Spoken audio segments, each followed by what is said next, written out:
I used to believe blueprints were honest. Concrete doesn't lie. Steel doesn't betray you. If you calculate the load correctly, if you respect the foundation, the structure stands. That was my philosophy for 43 years as an architect. I built hospitals, libraries, office towers, things that would outlive me. And when I finally retired at 68, I did so with a clean conscience and just over $2 million in savings. Every dollar earned, every dollar taxed, every dollar mine. I thought that meant something. My name is Daniel Mercer. In the Midwest, my name once meant stability. Developers trusted me. City officials respected me. I wasn't flashy, but I was dependable. My late wife, Helen, used to say, "You build buildings the way you live your life, carefully." After she passed, my world narrowed to two people, my daughter, Claire, and her husband, Marcus. Claire was my only child. Brilliant, compassionate, too forgiving for her own good. She worked as a pediatric nurse and had Helen's heart. When she told me she was marrying Marcus, I tried to be supportive. He worked as a janitor at a private university. Not that there's shame in honest work, but there was something in his eyes that unsettled me. He watched people too closely. He studied them the way I studied structural flaws. Still, I kept my doubts to myself. I helped them with a down payment for their first house. I co-signed a small business loan when Marcus claimed he wanted to start something bigger.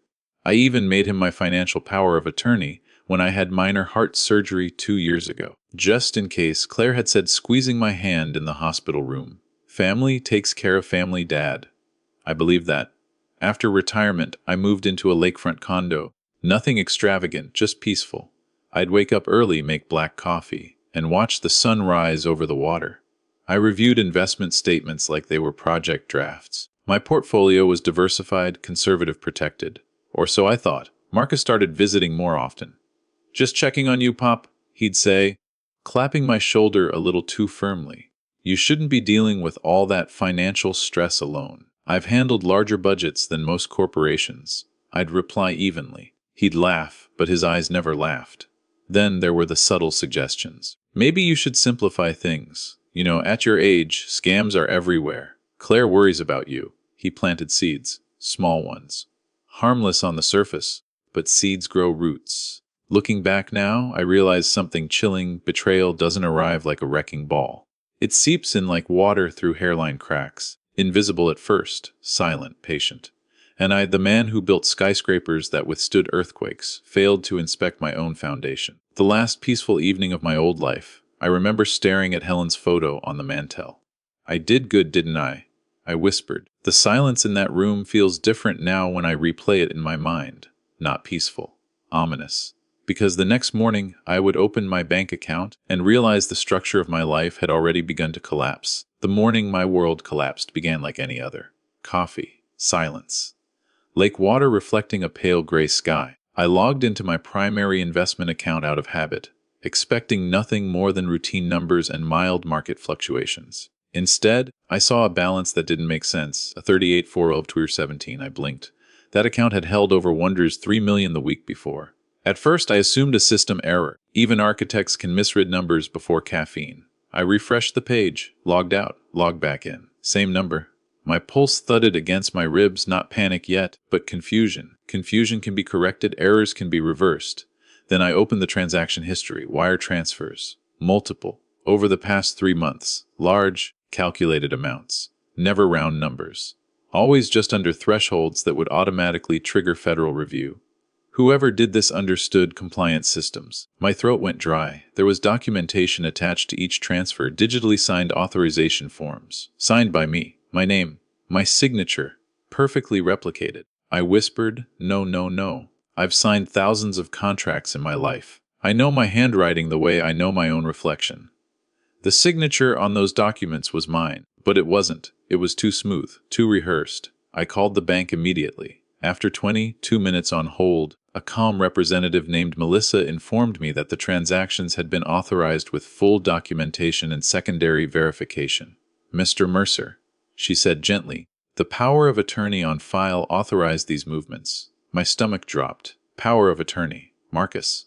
"I want the authorization files sent to me," I said, my voice steady in a way that surprised even me. Of course.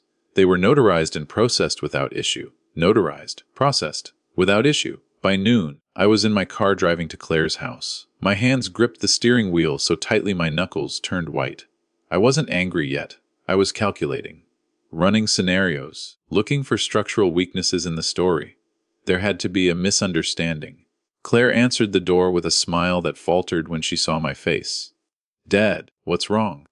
"Where's Marcus?" "He's inside." I stepped past her without waiting. He was in the kitchen, leaning casually against the counter, scrolling on his phone. When he looked up and saw me, something flickered in his expression. Not surprise. Recognition. "You need to explain something to me?" I said quietly. He didn't even pretend not to understand. "It's handled, Daniel," he replied smoothly. "You were exposed." "Exposed to what?" "Risk. At your age, markets fluctuate. You could have lost everything. I consolidated assets into safer vehicles. You transferred over $1 million into shell accounts. They're investments. In whose name?" He hesitated, just for a second. But it was enough. Claire looked between us, confused. "Marcus, what is he talking about?" He sighed, performing patience. "I've been managing some of your father's finances. He asked me to. I never authorized that scale of transfer." "You signed the forms." "I did not." He stepped closer, lowering his voice. "Be careful, Daniel. Accusing someone of forgery is serious." There it was. Not fear. A warning. I turned to Claire. "Did you know?" Her face had gone pale. "Know what?" That was the moment it hit me, not just the financial betrayal. The isolation. He had positioned himself between me and my daughter, strategically, like removing load-bearing beams one by one. "I want access to every account," I said. Marcus met my eyes and smiled faintly. "You don't have access anymore." The room felt smaller. I had built towers that scraped the sky. And now I stood in my daughter's kitchen, financially dismantled by a man who mopped floors for a living, but studied weaknesses like a predator. As I walked out of that house, I realized something chilling. This wasn't panic theft. It was preparation. He'd been planning this for years. I didn't call the police that night. That surprises people when I tell this story now. They assume I reacted immediately. Rage, accusations, flashing lights. But betrayal doesn't ignite like gasoline. It freezes you first. I sat alone in my condo, the lake outside black and unmoving. My laptop screen glowed in the dark, transaction history still open like an autopsy report. 3 months. That's how long it had been happening. Which meant while Marcus was shaking my hand at Sunday dinners, while he was asking about my golf game, while he was hugging Claire beside me on the couch, he was draining me. The realization wasn't just financial, it was intimate. My chest tightened, not from heart trouble, but from humiliation. How had I missed it? I prided myself on foresight. Structural engineers are trained to anticipate stress points. We calculate worst-case scenarios before they happen. Yet I hadn't calculated him. I replayed every conversation in my head.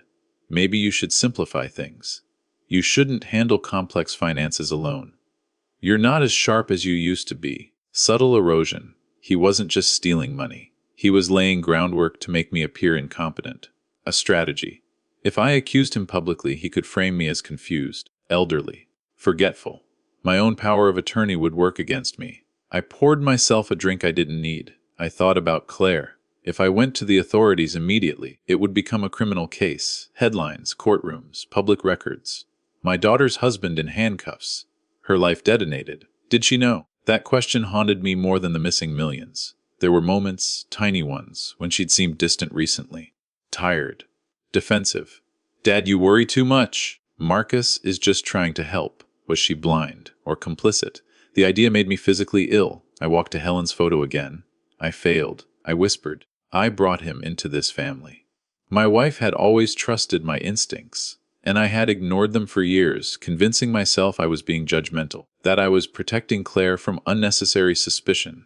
Instead, I'd protected the wrong person. Around midnight, my phone buzzed. A text from Marcus. "Let's not escalate this. You'll only hurt Claire. Think carefully before making accusations you can't prove." I stared at the message for a long time. It wasn't defensive. It was strategic. He believed I was cornered. And maybe I was if I reacted emotionally. That's when something shifted inside me. I stopped thinking like a father and started thinking like an architect. If a building collapses, you don't scream at the rubble. You analyze the failure. You identify load paths. You trace stress fractures back to origin. Then you rebuild smarter. He had documentation. He had notarizations. He had legal positioning. which meant this wasn't reckless theft. It was layered, and layers can be peeled back, but only if you're patient. I opened a legal directory and began searching for forensic financial attorneys. Not just any lawyer, the best.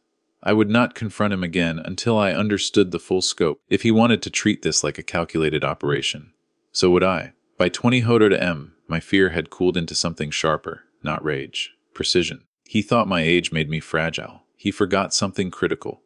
I built structures designed to outlast storms, and I was about to become one. The attorney's office was on the 22nd floor of a glass tower downtown, a building I had helped design 15 years ago.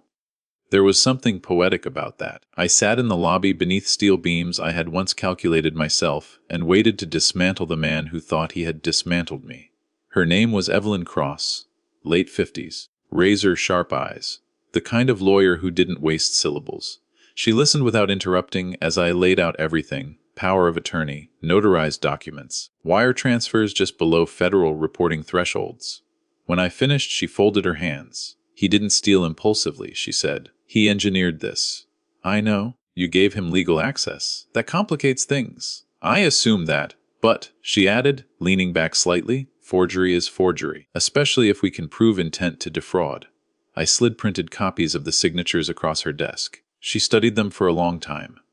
"Did you sign these?"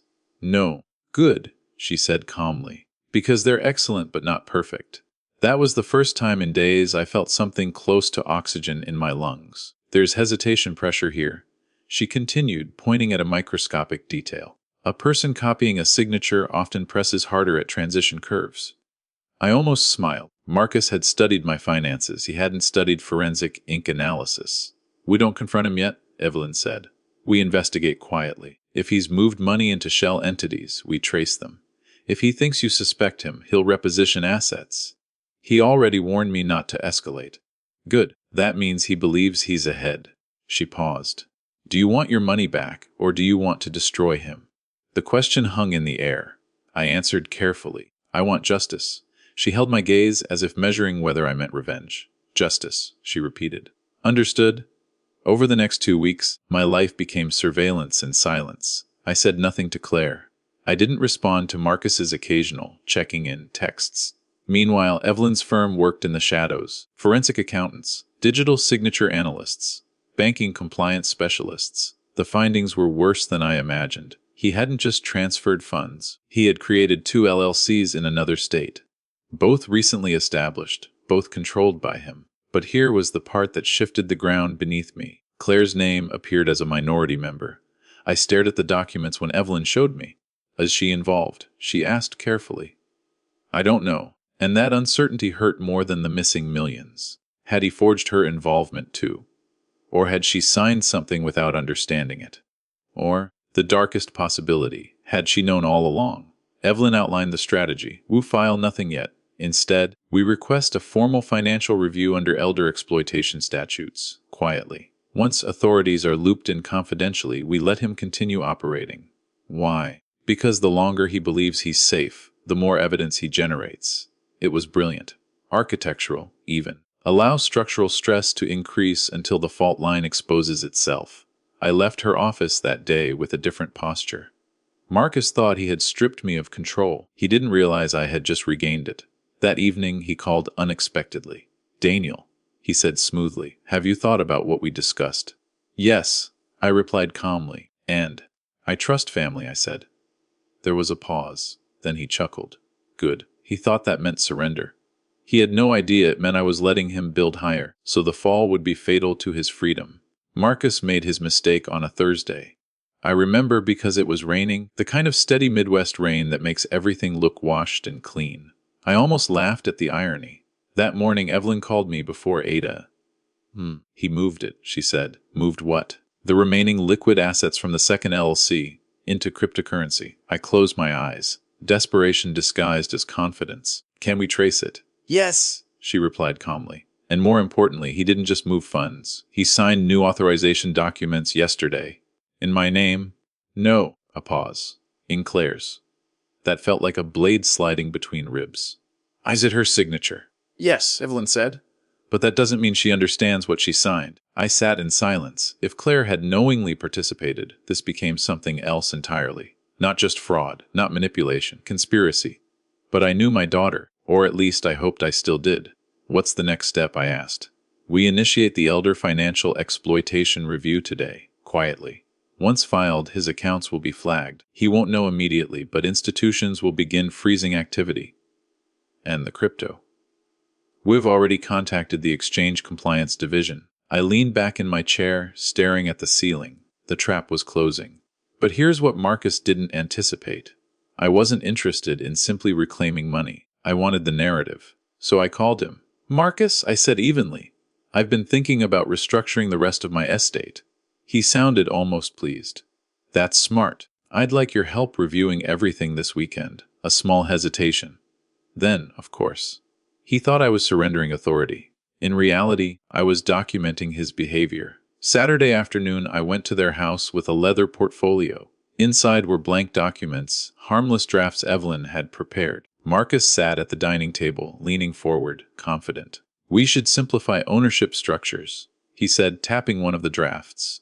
Too many moving parts. You're probably right, I replied. Claire sat beside him quiet. I watched her carefully. Claire, I said gently, do you understand these investment transfers? She looked uncertain. Marcus explained them. It's for tax efficiency. Did you review the LLC agreements? She glanced at him. I signed what he prepared. There it was. Not malicious, trusting. Marcus answered for her. We're protecting your father from volatility. I nodded slowly. And if those investments fail, they won't, he said too quickly. I leaned forward. You know, I said calmly, for someone who cleans university hallways, you've developed remarkable financial sophistication. His jaw tightened. I educate myself. I'm sure you do. The room felt electric. But I didn't push further. Not yet. That evening, as I drove home, my phone buzzed. Evelyn, it's done, she said. The formal complaint is active. Several of his accounts are under compliance review. He'll start feeling friction by Monday. I exhaled slowly. This wasn't emotional revenge. It was structural collapse by design. And Monday came faster than he expected. 14 a.m., Marcus called. His voice was different now. Daniel, did you contact the bank? I let silence stretch. I'm protecting my assets, I said calmly. Am I? They froze business liquidity. That sounds inconvenient. You don't understand what you've done. Oh, I said quietly. I understand exactly what I've done. For the first time since this began, he didn't sound confident. He sounded nervous. And that shift, that fracture, was the first visible crack in his foundation. The official inquiry didn't explode into our lives. It tightened, like a vice. By Wednesday afternoon, Marcus's tone had shifted from irritation to urgency. He showed up at my condo unannounced, rain still clinging to his jacket. I didn't invite him in right away. He stood there, jaw set, eyes scanning my face like he was searching for weakness. We need to talk, he said. We're talking. Inside. I stepped aside. He walked in like he still belonged there. That alone told me how deeply he believed he controlled the situation. Why did you file an exploitation review? He demanded. I didn't file anything, I replied evenly. My attorney did. His eyes narrowed. Attorney? Yes. The word landed exactly the way I intended. He hadn't expected that. You're making a mistake, he said. This will hurt Claire. That depends, I said quietly. On how involved she is. He stiffened. She's not involved. Then she has nothing to fear. Silence. He paced once across the living room. I watched him carefully. The confidence was cracking. Small tells, tightened fists, shallow breathing. They're freezing operational accounts, he said. That business supports your daughter. That business, I corrected, was built with stolen funds. You can't prove that. I don't have to, I replied calmly. The forensic accountants will. He stopped pacing. Forensic. Yes. I let that word sit between us. His expression shifted for a fraction of a second. Not outrage. Calculation. That's when I knew. He hadn't just skimmed money. He had assumed I would respond emotionally, accuse him recklessly, alienate Claire, make myself look unstable. Instead, I'd brought professionals. You're overplaying this, he said, but his voice lacked its former smoothness. You signed the documents. No, I said evenly. You practiced my signature. That hit. He didn't deny it immediately. He stepped closer, lowering his voice. You're an old man who doesn't understand modern finance. If this goes to court, that's the narrative. I almost admired the audacity. You think you can paint me incompetent? I think a jury might believe it. And what will they believe when they see the pressure inconsistencies in the ink? I asked quietly. That stopped him cold. For the first time, his mask slipped. You had them analyzed, he asked. Yes. The air in the room changed. He realized this wasn't a bluff. I did what was necessary, he said finally. You were sitting on capital that could grow. I leveraged opportunity. You stole from me. I repositioned resources. I shook my head slowly. You could have asked? You would have said no. Exactly. We stood there in silence. Then he made the mistake. You're going to destroy your daughter's marriage over pride. No, I said softly. You did that when you forged my name. At that moment, the door opened. Claire stepped inside. She must have used her key. Her eyes moved between us, confused. What's happening? Marcus recovered quickly. Your father is accusing me of fraud. She looked at me searching. Dad. I held her gaze. Claire, did you know about the LCs? She hesitated. I knew we were investing. In whose name? Her silence answered everything. Marcus stepped in quickly. It was for us, for our future. Using my retirement, I asked. Claire's face drained of color. You said Dad approved it, she whispered to him. And there it was. The fracture line. She turned toward him slowly. You said he signed everything. He opened his mouth. But for once, he had no smooth explanation ready. The investigators hadn't even called her yet. And already the structure was collapsing. Claire's voice didn't rise. It broke. Marcus, you told me he approved everything. The silence that followed was heavier than any accusation. I watched my son-in-law carefully. In every confrontation before this, he had relied on composure. Smooth language, controlled breathing, confident posture. Now he looked cornered. I explained it to you, he said quickly. Your father wanted aggressive growth.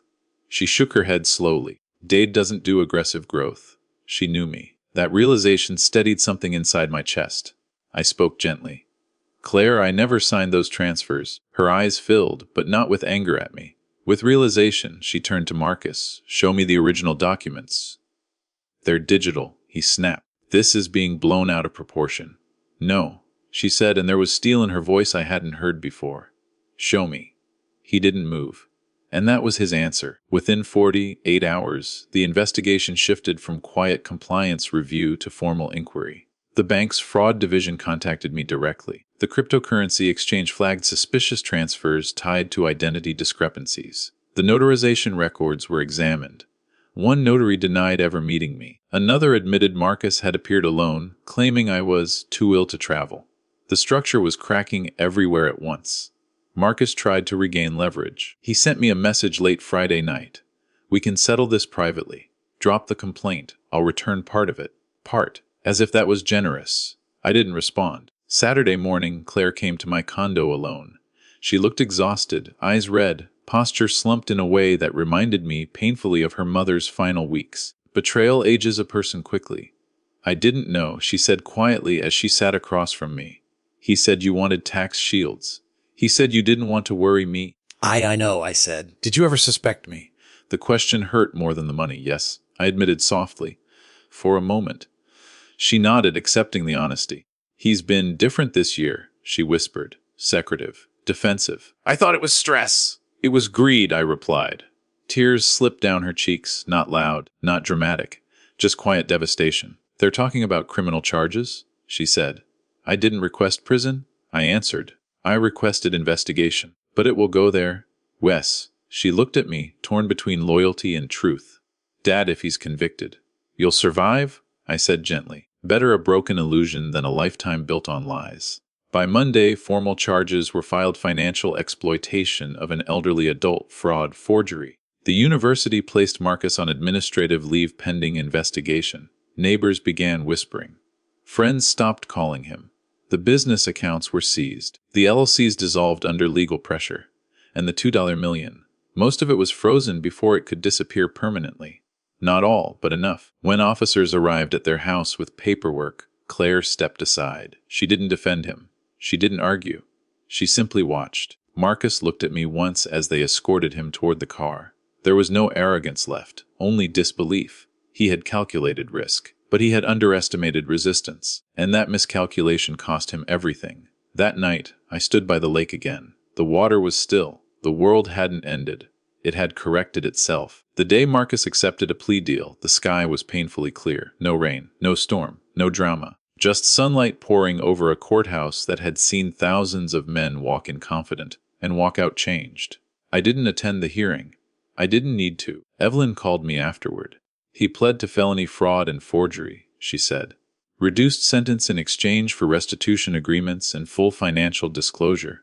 How much is recoverable? I asked. Most of it. Not all, but enough. Enough. It was a strange word. $2 million had once symbolized security, control, legacy. Now, enough meant something different, I asked. Yes. Not decades, but years. I thanked her and ended the call. Then I sat in silence for a long time. I expected satisfaction, closure, triumph. Instead, I felt something quieter, completion. Claire had moved into a small apartment across town. She filed for divorce the week after charges were announced. I helped her hire an attorney, not to protect Marcus, but to protect herself from the financial debris he left behind. One evening, she came over for dinner. We didn't talk about court. We didn't talk about money. Halfway through the meal, she set down her fork. I keep replaying everything, she said softly. The signs, the comments, the way he'd redirect conversations. That's natural, I replied. I feel stupid. You were trusting, I corrected. There's a difference. She looked at me carefully. Why didn't you explode when you found out? I considered that. Because anger would have made me predictable, I said. And predictable men lose. She nodded slowly. I'm proud of you, she said. That surprised me. For what? For not destroying everything in rage. I almost laughed. There were nights I wanted to, but revenge built on fury burns fast and leaves ash. I chose something slower, structural, precise. Months passed. The funds were mostly restored through legal channels and asset liquidation. The condo remained mine. My investments were restructured, with safeguards this time. I revoked every power of attorney. I created a trust with Claire as beneficiary, but under independent oversight.